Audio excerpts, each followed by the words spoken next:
नरेंद्र मोदी दुनिया का सबसे बड़ा झूठा है और जालिम है। ये कौन सी तुम्हारी मोहब्बत है? ये हमारी जमीन है, हमारी जायदाद है, अल्लाह के नाम पर इसका मालिक अल्लाह है। तुम हमसे छीनना चाह रहे हो। तुम्हारा दिन नहीं भरा 6 दिसंबर से, तुम्हारा दिन नहीं भरा दिल्ली की सड़कों पर हमारे खून की होली खेलने से,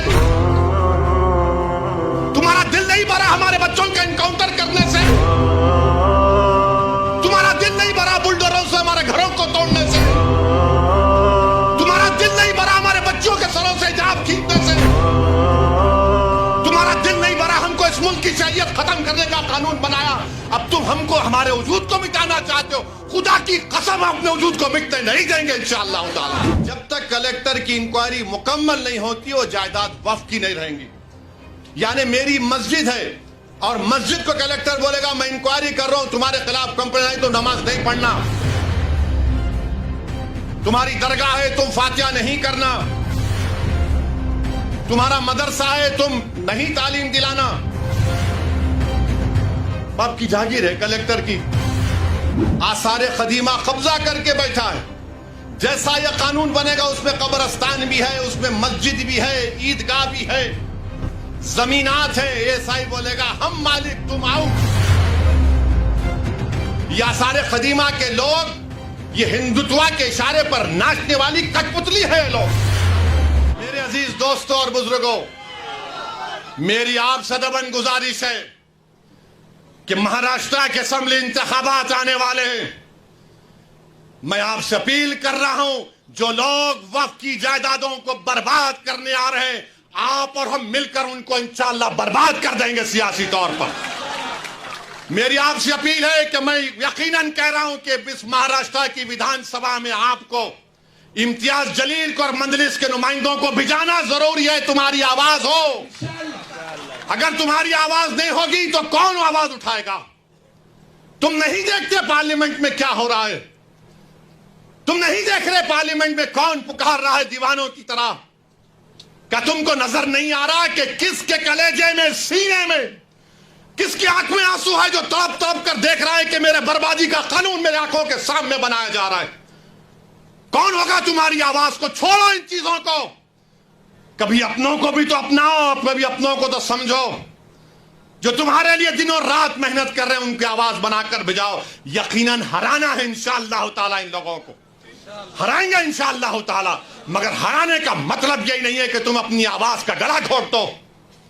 तुम अपनी आवाज का गला घोट कर कैसे दूसरों के सर पर ताज रख सकते हो, मुझे बताओ। यह तो नहीं हो सकता मेरे भाई। तो मेरी आपसे गुजारिश है कि इस बात पर भी आप गौर करिए।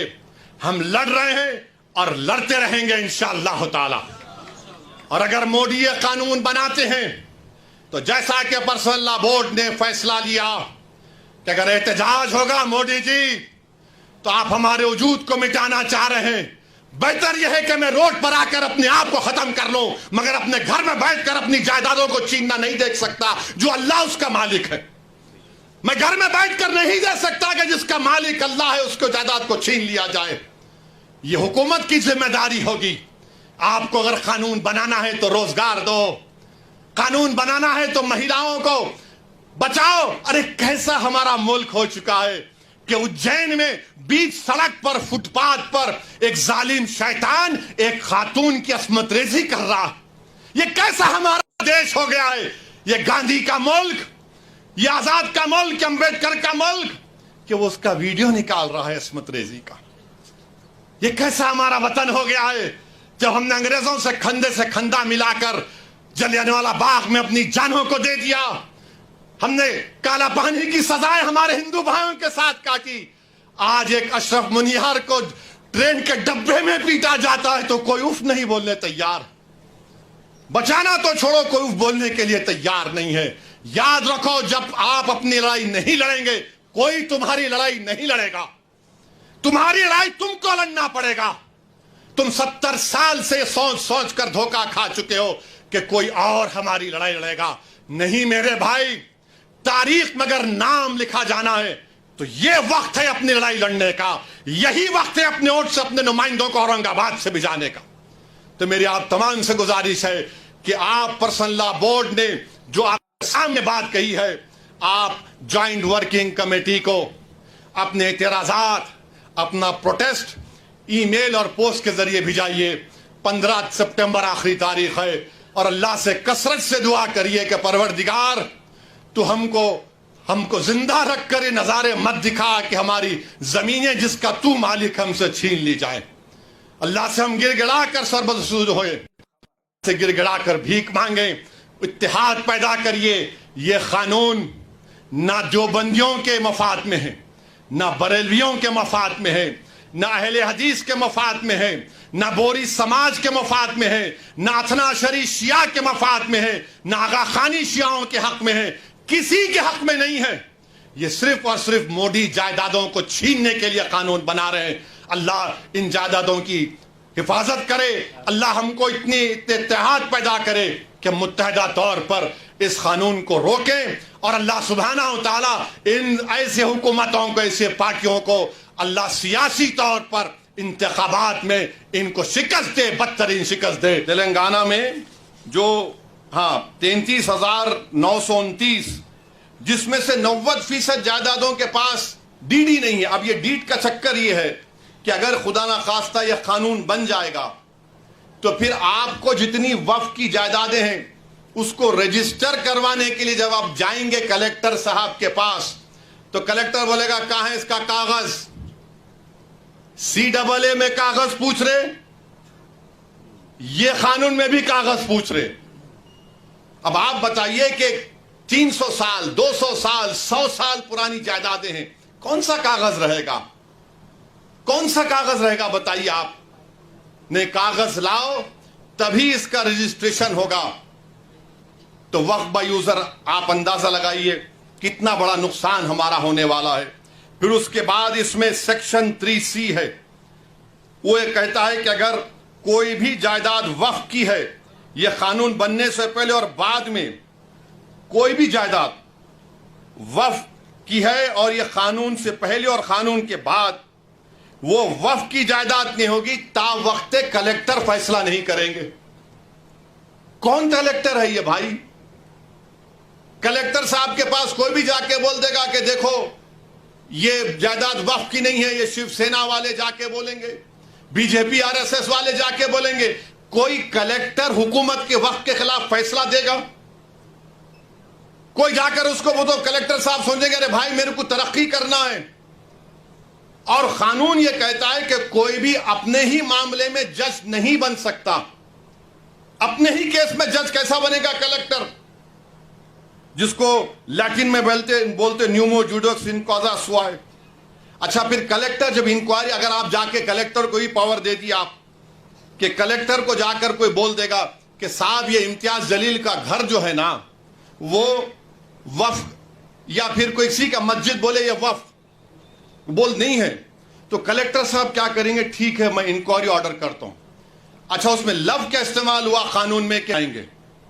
बाप की जागीर है कलेक्टर की कि जो चाहे तरीक़ेकार अपनाएंगे। और फिर दूसरा उसमें सुनिए, दूसरा उसमें बोलते कि कोई टाइम लिमिट नहीं, कलेक्टर साहब जब दिल में आया इंक्वायरी करेंगे, जब दिल में आया नहीं करेंगे। और तरफे तमाशा ये है कि जब तक कलेक्टर की इंक्वायरी मुकम्मल नहीं होती वो जायदाद वक्फ की नहीं रहेंगी। यानी मेरी मस्जिद है और मस्जिद को कलेक्टर बोलेगा मैं इंक्वायरी कर रहा हूं, तुम्हारे खिलाफ कंप्लेंट आई तो नमाज नहीं पढ़ना, तुम्हारी दरगाह है तुम फातिहा नहीं करना, तुम्हारा मदरसा है तुम नहीं तालीम दिलाना, मैं इंक्वायरी कर रहा हूं। अब इंक्वायरी सुबह क़यामत तक चलेगी, आप तो महरूम हो गए। यह कानून में लिखा गया है, याद रखिए। सेक्शन 3C आपको कह रहा हूं। अब यह सेक्शन 3 का मतलब क्या है कि दिल्ली में 316 जायदादों पर गवर्नमेंट का कब्जा, राजस्थान में 60, कर्नाटका में 40, मध्य प्रदेश में 50, यूपी में 60, उड़ीसा में 55। और सच्चर कमेटी में कहा गया कि दिल्ली के जो 123 जायदादें जो हुकूमत नहीं दी मुसलमानों को, 2007 में सच्चर कमेटी में कहा गया कि उसकी कीमत 7,000 करोड़ थी। 7,000 करोड़ कीमत थी उसकी। आज हम 2024 में आ गए। कौन वक्फ को छीन रहा है? नरेंद्र मोदी दुनिया का सबसे बड़ा झूठा है और जालिम है। आप कब्जा करके बैठे, 84 سے قبضہ کر کے بیٹھے ہیں، بلکہ اس سے پہلے سے، اور 7,000 کروڑ کی جائیداد. یعنی کلیکٹر صاحب جیسا قانون بنے گا، کلیکٹر صاحب بول دیں گے نو نتھنگ ڈوئنگ.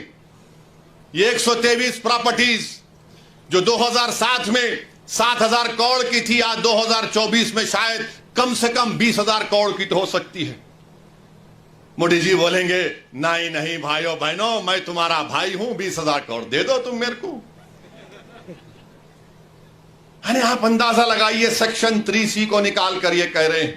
اور پھر آپ یہ بھی جانتے ہیں کہ جب کلیکٹر بیٹھے گا آرکیولوجیکل سروے آف انڈیا آثار قدیمہ میں، دلی میں 172 پراپرٹیز پر آثار قدیمہ قبضہ کر کے بیٹھا ہے. جیسا یہ قانون بنے گا اس میں قبرستان بھی ہے، اس میں مسجد بھی ہے، عیدگاہ بھی ہے، زمینات ہیں. ایسا ہی بولے گا ہم مالک تم آؤٹ. آپ کا یہاں پر مہاراشٹرا میں ہے، احمد نگر میں ہے، اورنگ آباد میں آثار قدیمہ کے ہے. اور آثار قدیمہ کے لوگ بولتے، موڈی کی طرف سے بولتے نہیں ہم کیسا بچائیں گے. آثار قدیمہ کے قانون میں شیڈول 6 ہے، لیونگ مانیومنٹ یعنی زندہ مانیومنٹ ہے. بولتے نہیں آپ لوگ وہاں پر وہ مسجد میں مدرسہ کھول لیے. ارے دیوانے، تمہارا آثار قدیمہ کا جو قانون کا سیکشن 16(1) یہ کہتا ہے کہ ریلیجیس کیریکٹر کو نہیں بدلا جا سکتا. ریلیجیس کیریکٹر کو نہیں بدلا جا سکتا. وہ قانون یہ بھی کہتا ہے کہ اگر گورنمنٹ ایکوائر بھی کر لے اس پراپرٹی کو، تب بھی ریلیجیس کیریکٹر نہیں بدلا جا سکتا. یہ آثار قدیمہ کے لوگ، یہ ہندوتوا کے اشارے پر ناچنے والی کٹ پتلی ہے. یہ لوگ دولت آباد قلعے کی مسجد کو کیا کیے تھے؟ بولوں منہ کھول کے ابھی میں. آزادی ملنے کے 1 سال کے بعد کیا نام رکھ دیا تم نے اس جگہ کا؟ 16 کہہ رہا ہے کہ اس کے ریلیجیس کیریکٹر کو نہیں بدل سکتے. مقصد ایک ہی ہے. دیکھیے گورنمنٹ کا ڈیفینیشن نثار صاحب بڑھا دیا گیا. گورنمنٹ کا ڈیفینیشن میں بڑھا دیا گیا تو ایسا ہی گورنمنٹ ہو گئی. اور گورنمنٹ ہو گئی تو آرٹیکل 12 میں آپ انجسٹس نہیں کر سکتے. آپ سٹیٹ ہیں، آپ آرٹیکل 25, 26 کا وائلیشن نہیں کر سکتے. مگر یہ قانون ایسے بنایا جا رہا ہے کہ ایک طرف زمین کھینچو، مسجدوں کو چھین لو، درگاہوں کو خالی کر دو، خانخواہوں کو برباد کر دو، اور آثار قدیمہ میں جتنے مساجد ہیں اس کو چھین لیا جائے. اور وہ ریلیجیس کیریکٹر مسجد ہے تو مسجد میں مدرسہ ہے. نہیں آپ وہاں وضو خانہ بنا لیے تو میں کہاں جا کے وضو کر کے آؤں گا؟ مسجد ہے نا، نماز ہو رہی ہے. تو ان کا مقصد یہی ہے کہ ASI کے قانون کو، ASI کے ذریعے سے یہ تمام جائیدادیں ہم سے چھین لی جائیں.